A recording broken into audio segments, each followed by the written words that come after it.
Hi and welcome to this week's vlog. This week I am travelling to Roydon Common in Norfolk to take a sunrise shoot of the heather there and some lone trees. Actually bumped into someone familiar as well, which was interesting. But before I start, I just wanted to have a quick word with you about the image quality and the subsequent issues that I've had with my new camera. So when I got there, I took the shots, got home, and they weren't anywhere near as sharp as I was expecting them to be, especially as I've just purchased the new Sony 24-105 lens. Originally, I'd put down this lack of sharpness to the fact that I was using Canon glass with the Sigma converter, and I was thinking there was some sort of communications issue between the glass, the converter, and the camera, and maybe a little bit down to user error because I'm just getting used to the camera.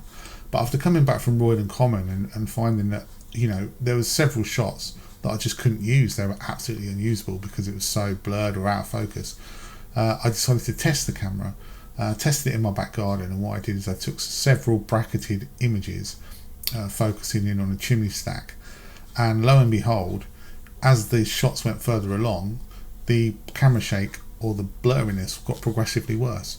And that was on mechanical shutter. And then I tried exactly the same thing, didn't move anything, didn't change anything, changed one setting, moved the camera over to electronic shutter, which has no moving parts, and everything was pin sharp, which then proved to me 100% that there was an issue.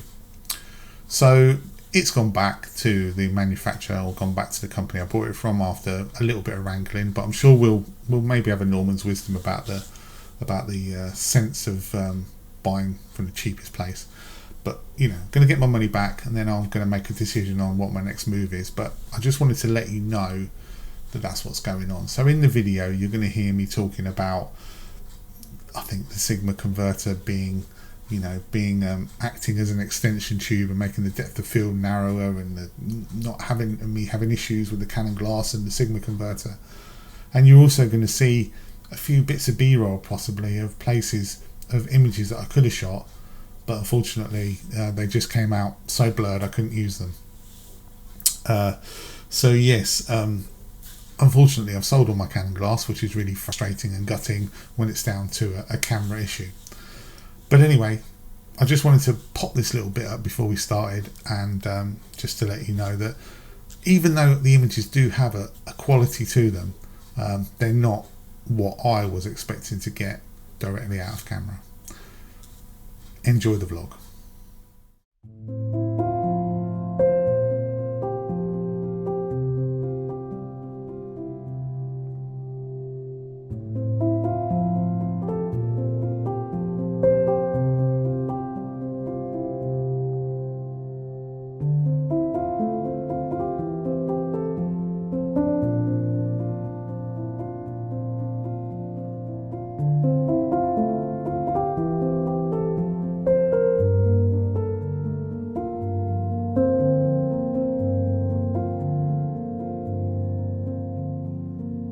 Good morning and welcome to this week's vlog. This week I am in Norfolk, and I'm at a place called Roydon Common. And the reason I'm here, as you can probably see all around me, is I'm here to take some shots of some of these lone trees in this beautiful heather that's currently in bloom. It's been a bit of an interesting morning already, to be honest with you. I got here way before sunrise, probably half an hour before sunrise, but unfortunately I drove up and parked in the wrong car park, and I ended up right over the other side. I can see, look behind me there, see that tree line all the way over there? Well, that's where I was, right over in that other tree line behind me. And it was very boggy, and I could see all this beautiful heather, and I was like, how the hell do I get to that across this marsh? But basically I looked on the maps and I realised I'd parked in the wrong spot. So then I came back, and here I am. Now fortunately there's zero sunrise really, because there's a huge bank of cloud that's basically just blocking out the sunrise completely. So that's not so bad.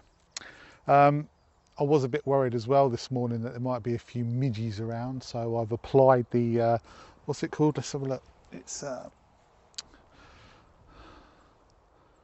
Skin So Soft by Avon. Apparently good midge repellent, so that's gone all over my arms and my face and my neck. So if there are any midges about, it's a little bit windy, so I'm hoping that that's going to keep them away. But if there are any about, then I've got that. I've also got my ridiculous looking net to put over my head, just in case. Anyway, this is the furthest I've been since, well, March. Yeah, early March, obviously with everything that's gone on. And it's really nice to be out, actually. I went out yesterday. I went to a place called Stockgrove. I was looking for Rammermere Heath again to get some heather shots. It was atrocious, the weather, absolutely shocking. I tried to do a vlog, completely failed. So this is fun. This is not fun. Just that was me being ironic. I did get one image, which I'm not 100% sure about. It's a little bit experimental. Perhaps I'll pop it up now for you.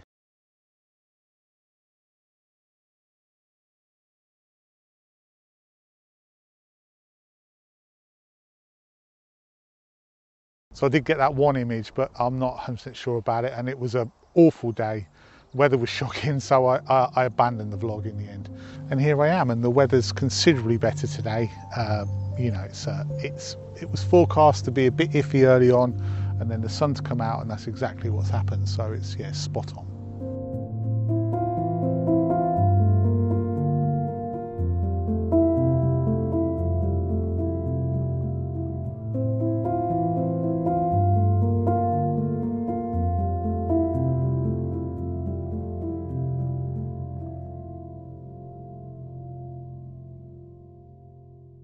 So the first image I'm taking today is this lone tree that I've got here in front of me, and it's quite, as soon as you really walk onto the common, you can see it really. It's there straight away, right in front of you. And I've got this lovely heather that's in bloom in the foreground. I've got a couple of little yellow daisy type flowers that might make an appearance or might not. And I've got I've made sure that the main part of the tree is above the horizon, so none of it's clipping, except there's a little bit that's clipping the horizon, which I'll probably crop out, which is a little branch that's sort of snapped off a little bit or is bending downwards, so I'll probably get rid of that. I've taken a panoramic shot. I'm shooting at f13, I think, because I want to get quite as much sharpness throughout the image as I can, and there's a few little bits of heather here in the foreground, so I'm trying to get that as sharp as I can in the image. I've got a new lens. I've got the 24-105, the Sony 24-105 f4. I really just wasn't getting on with the Canon lenses and the adapter. I will talk about that another time perhaps, but I've got a feeling it was to do with I think that the MC11 adapter, which is made for Sigma, there's probably some correctional software in there that works with Sigma lenses, but I'm not sure it was working with the Canon lenses. And I feel like it was almost like putting an extension tube on. So it was narrowing the depth of field. So while I was taking shots that weren't where there wasn't too much of depth, if you want, like for instance when I was in the forest or in the woods last week when there wasn't a large amount of front to back depth, it was quite decent at getting most of that sharp. But as soon as you started going back and introducing any more than that, it was very soft in places, very, very soft in places, and the actual field of focus was quite narrow. So I think the MC11 adapter was acting like a bit of an extension tube, and there was no software correcting it on the Canon. Could be completely wrong, but that was my gut feeling. So unfortunately, as much as I love those lenses, they've both had to go. So the 24-70's gone and the 7200's gone. I've got the 24-105 Sony, and on my list is the 100-400 Sigma for Sony. When that comes back into stock, I'll be buying that as well, and they will be my lenses going forward. Anyway, getting back to this shot, yeah, I'm shooting it at, I'm not sure what I'm shooting it at, about 35mm, I think. Looking to just, tree is the star of the show. The heather's just making a lovely appearance as a bit of a supporting actor, if you like, or actress, whichever way you want. And the sky is, the sky, let's call that the extras, because there's not a lot going on, although it is getting rather bright over there now. Anyway, here's the shot.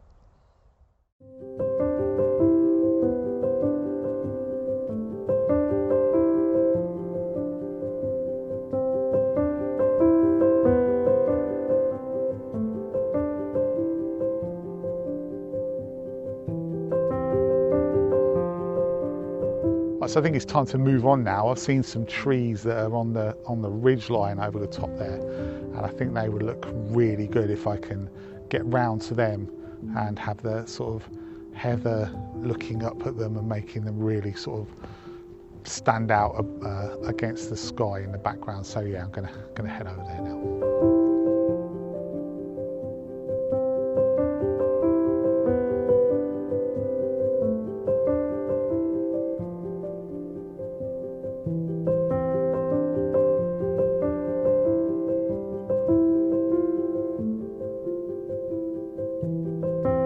So I haven't quite made it to the tree line yet. As you can probably see, I'm actually back slightly closer to this tree than where I was before. And the reason for that is I headed off over to the tree line, and you never guess who I bumped into.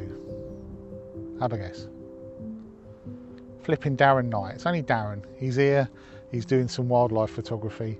And yeah, I was stood there chatting to him, socially distanced, by the way, for a good few minutes. And then the light was fantastic, really quite strong, and there's a little bit of atmosphere around here, so I quickly headed back over to this tree, and I'm a bit closer to it, and I've taken a few shots, and yes, the sun's really bright, and yes, it's probably going to be blown out in the image if I use it in the image, but I just really like the atmosphere of everything. And I've got this tree here, centre stage again, and there's two little trees in the background that are just sitting underneath it, so that might work out quite well. I don't quite know yet until I get home, but we always say that, don't we? But yeah, we shall see. But that sun is very bright, and it's a very, very high dynamic range shot. So the sun may be too much, but I've taken a landscape, I've taken a portrait, so I've kept the sun out. You can see it now behind me. It's just really starting to light up everywhere again. It's absolutely gorgeous. Yeah, I've taken a landscape and I've taken a portrait orientation shot as well that misses the sun out, so that actually might be the one that gets used, but it's just makes a huge difference when the sun's out and it's just casting its beautiful light over this heather and lighting it all up, and just yeah, it makes all the colours pop as well. So yeah, so that's where I'm at, and I am actually going to head over to that ridge line now, yeah, and try and take some more shots.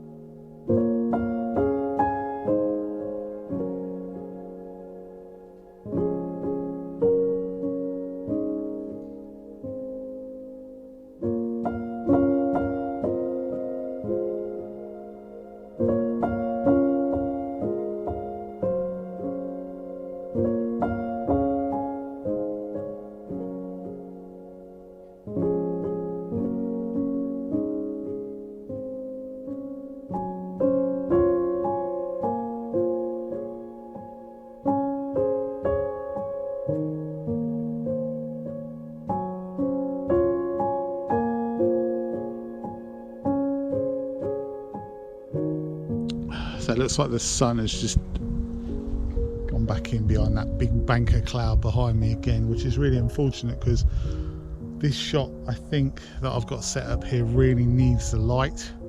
So basically I've got these two trees that are right next to each other with the path that runs through the middle of the common winding through. Now I don't want the tree on the right hand side, I'm just trying to get the tree on the left with a bit of that path winding through to sort of lead you off. Now I'm not, this is here, this is the path here. Now I'm not on the path, I'm actually in the heather just off the path, because I don't want the path to be too prominent in the image. I just want there to be a hint of it on the left hand side, so you can see it, but the main focus is the main foreground, if you like, element is the heather, and then the path comes in sort of slightly mid-frame, if you like. And then you've got the two trees, one of which I'm trying to ignore, so you've just got this one tree that's sort of leaning over towards the actual path, and that'll be on the right hand side of the image. Now when the sun was peeping through earlier on, the light on the tree was gorgeous, and it was giving off this beautiful green colour, as it is, because it's a tree and its leaves are green, so you know. But as the sun's gone in, we've lost that really beautiful light, and I think that's what makes the image. So I'm going to stick around, and hopefully there'll be a gap in these clouds allowing the sun just to pop out again, and yeah, we'll get that shot with a bit of luck. It's pretty frustrating this, because if you look over my shoulder you can see it's completely clear blue sky, and we don't want completely clear blue sky everywhere, but you look the other side behind you, if you like, where I'm looking at now, which is where the sun's coming from, and it's a big bank of cloud, and I just need that sun, like I said earlier, to just come out for a second and just shine on that tree, but it's not playing, and I can't see any really sizable gaps in the cloud. Well, maybe a bit further along, maybe in another 15 minutes or so there might be one, but it's a bit of a waiting game. But it's just frustrating when you see this beautiful blue sky the other side of me, and yet cloud everywhere over there. Anyway, never mind. I think I can see Darren's Kestrel over there, but he's a bit far back to get it. Well, here is that fleeting moment of light, and actually that's quite good that it didn't come straight away, because it's given me the opportunity to recompose slightly. I've realised that back there with the shot, which was a little bit further back, I had the tripod way too high, so the horizon was just cutting into a tree. So I've lowered the field of view right down, pushed the camera down as far as it would go, and now the tree breaks the horizon on the trunk, and the rest of the tree is above the horizon, which is what I want. Well, as much above it as I can actually get it. So yeah, so I waited, recomposed, got that little bit of light, which is now you can see on my face, which is coming in, and that's making all the difference to the shot. Let me just take another shot there. Yeah, that makes good light on this sort of thing, makes all the difference. You can have good composition here, but if you haven't got the light, then it's not going to work. And you look at the tree now and the light on it, it's absolutely beautiful, and that's exactly what I was going for, this whole left hand side of the tree lit up by the sun. In fact, I think we're going to get quite a period of sun now, because it looks like the cloud's moving away.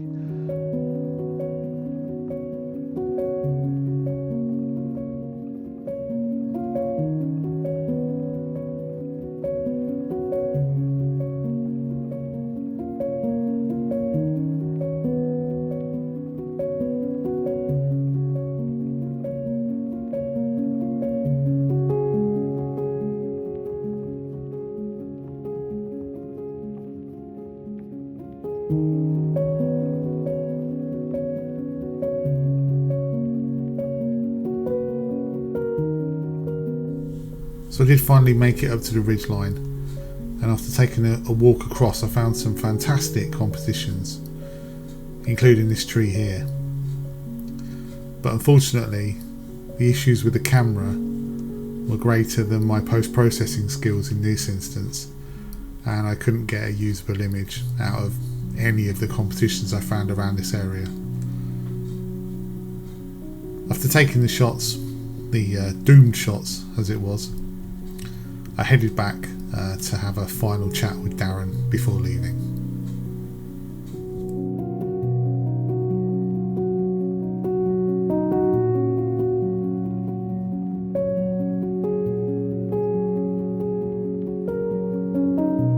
So I said I was here, and Darren was here, and here he is. And just to prove to my wife that this wasn't pre-arranged, can you just confirm? Thank you ever so much for the invitation this morning. It was really kind of you. Without that phone call, I wouldn't have been here this morning. Are you, Beth? It's not true. No, it really isn't. Yeah, it really isn't. We just ended up bumping into it. It's really weird actually, because I was over there and I saw a photographer and I was like, I'm not going to talk to him, I'm not getting involved. And then I saw it was Darren and I was like, oh shit, I've got no choice now. Well, for me it was the complete opposite, because when I arrived this morning I got out my van and I've got a flat tyre, and all the morning I was thinking, don't let it bother you, just, you know, once it gets light, get a cab, ring Helen. And then in the distance, a knight in shining armour, this man here. That'd be me. So we're going to get that sorted now. So thank you so much for watching. I hope you've enjoyed it. It's fantastic here, isn't it? It's really nice. Unbelievable. And the amount of wildlife, not just the scenery, because I mean there's you're looking for kestrels. Yeah, I've had a good morning of kestrels this morning, a couple of rabbits. Yeah, and I've noticed butterflies, like small birds, dragonflies, just so much here. Large cowpats though. Have you noticed that? There is, yeah. I didn't Fresh want to, ones as well. didn't want to worry you, but yeah, so there's so much here. Anyway, it's been a fantastic morning. I hope you've enjoyed it, and well, until next time, I'll see you again soon. Oh, actually, we'll see you on the podcast, won't we? We'll see you. I'll wave then. Look, you brought for the big ending, and I feel like a bit of a fool now. Let's do it again. We'll see you again soon. Bye.